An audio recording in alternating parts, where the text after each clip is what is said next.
ni kuombe uchukue sekunde chache kusubscribe channel hii ili kuendelea kupata ripoti zetu zote kali kila siku.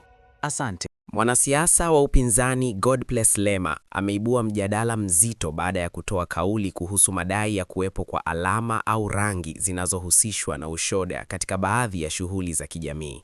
Kauli hiyo imekuja wakati kukiwa na mjadala mpana nchini juu ya maadili, mila na desturi, pamoja na nafasi ya serikali katika kusimamia masuala yanayogusa utamaduni na imani za wananchi.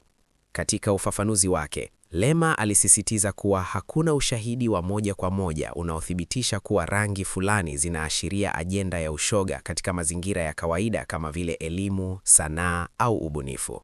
Alieleza kuwa rangi ni sehemu ya maisha ya kila siku na hutumika katika nyanja mbalimbali bila kuwa na maana fiche kama baadhi wanavyodai.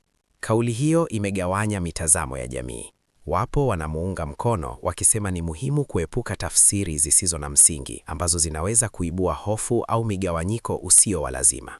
Kwao, kuhusisha mambo bila ushahidi kunaweza kudhoofisha mshikamano wa kijamii na juhudi za maendeleo.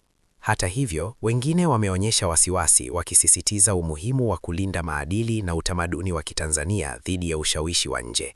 Kundi hili linaona serikali inapaswa kuwa makini na kuchukua hatua pale inapobainika kuwepo kwa mienendo inayokiuka maadili ya jamii. Wachambuzi wa masuala ya kijamii wanaona mjadala huu kama fursa ya kuelimisha umma kuhusu tofauti kati ya ukweli na dhana potofu. Wanasema elimu sahihi inaweza kusaidia kupunguza taharuki na kuongeza uelewa wa masuala nyeti. Aidha, viongozi wa dini wamehimiza jamii kuzingatia maadili ya kiimani huku wakisisitiza umuhimu wa amani, uvumilivu na upendo.